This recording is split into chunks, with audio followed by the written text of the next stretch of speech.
Hello everyone, Shirley here. Hope you're all having a wonderful weekend. The Crucible of Storms raid is finally out, and today we're going to be taking a look at the, what are these guys called? The Restless Cabal on Heroic today. I am playing Arms, and we're going to go ahead and get stuck right in here. We're going to open up on the big guy, Cthulhu the Feared. Now, I am going to go ahead and use my Colossus Smash and get the cooldowns rolling immediately on him, rather than waiting for them to be stacked up to cleave. You might be tempted to wait, but I think it's more important to go ahead and get that damage rolling on the first guy, and we're going to be blade storming both of them once they come together anyway. As you saw there, I am rolling Test of Might on this build and Massacre, not Fervor of Battle. So we're just going to be focusing on cleaving, both of these targets as much as we possibly can here to start off the fight.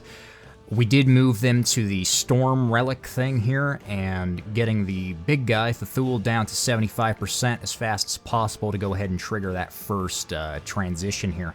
Now, from this point, I'm going to be swapping over to the caster and working on him, because Sweeping Strikes does only do 75% of the damage to the off target, so it is more important for me to go ahead and swap over to, the caster guy to work on him and get him down.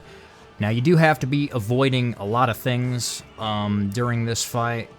The main thing is going to be that big cone that the caster guy was doing right at the beginning there. It's pretty sharp hitbox, I'd say. I was not really sure how close you had to be to it, or how far, how accurate the graphic on the ground was, but it seems to be pretty accurate, so you can be pretty tight next to it and not really worry about getting hit by the mind control thing. It doesn't actually mind control you, it just turns on PvP essentially and makes you hostile. And there's a lot of passive cleave in the game at the moment from a lot of classes, so you really want to be avoiding that as much as possible. Now, he does spawn this Visage of From Beyond or whatever there. Now, that fears your raid if you don't kill that thing in time, and it's going to go ahead and just keep respawning basically and healing itself there. So we did swap over to that and hit it. Now, right here, I do get the debuff thing that makes me hostile to everybody. I am just kind of backing up here and waiting for that to drop. It doesn't last very long, and I did save my Warbreaker there, so I wasn't, cleaving onto everybody around me. Luckily, I didn't really take much damage during that. I think I got that from the tank, I believe. I'm not actually sure where that mechanic came from at that point. Now, all these purple swirls on the ground, you do want to be avoiding. They're just like falling orb sphere things that just spawn constantly throughout the fight. Now, they do get smaller as time goes on, and I think the damage goes down on them as they get smaller. I'm pretty sure it is. You do want to, well, you don't have to, but you can soak them when they get smaller, and that makes them despawn. Otherwise, they just keep infinitely bouncing. So, it's not a huge deal if you want to eat a couple of those, as long as there's not a bunch of outgoing damage at that phase.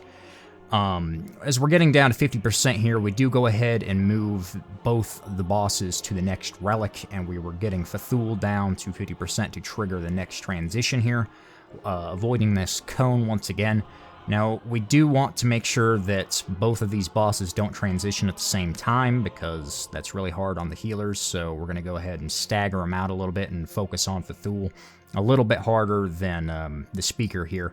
I'm not even going to try to pronounce the guy's name. But after we go ahead and get that transition down, we're about, 10-ish% in between the two. We're going to swap on over to the caster and really start working on him. You could run, what's it called, collateral damage here.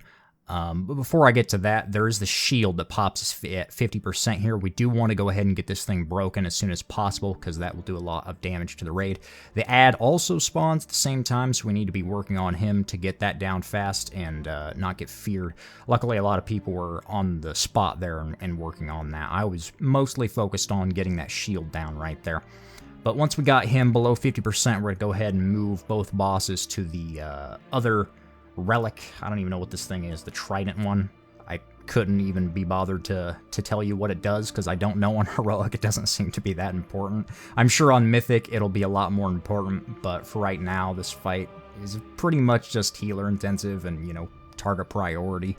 and getting out with the big AoE debuff thing. I did get it once at the beginning of the fight. I didn't point it out at the time, but it does have drop-off damage if you get it, so you want to be, 40 yards away, up to, rather, 40 yards to get the most damage mitigation out of it as you can. As a warrior, luckily we have Heroic Leap, so you don't really lose a whole lot of uptime on that. Now, as we get down here below 25% to the wire, I should have been on Thethul a bit more sooner at 35% since I am running Massacre to cleave executes as much as possible.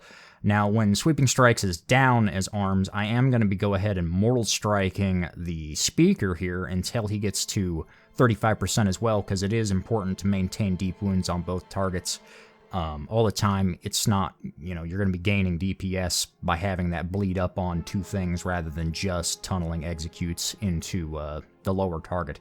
But once they're down both below 35% health, it's just going to be, sweeping the higher target with execute as much as possible. And without Sweeping Strikes up, maintaining the Deep Wounds debuff on the other one, just tabbing between the two. A lot of, swirls still going out at this point, but there's not much else to do. Now, there is this bubble, this dome here. We are going to be inside of this because it's going to protect us from damage, I assume.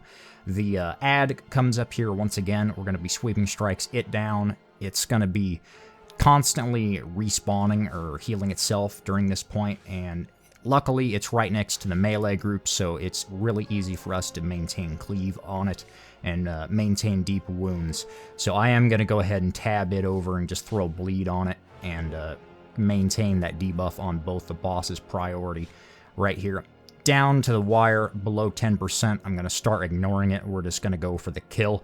Now, both bosses do have to die roughly within 20 seconds, I want to say, of each other, so you're going to, want to maintain relatively even health pools on both of them. And these big swirls come down here are a little bit of a pain to avoid, but nothing too bad. I believe, yeah, we got the one down, and he starts a channel, which makes it to where you got to get the other one down within 20 seconds. But there you go. There's the Restless Cabal on Heroic as arms. If you have any questions, feel free to leave them down below, and I will see you next time. Peace.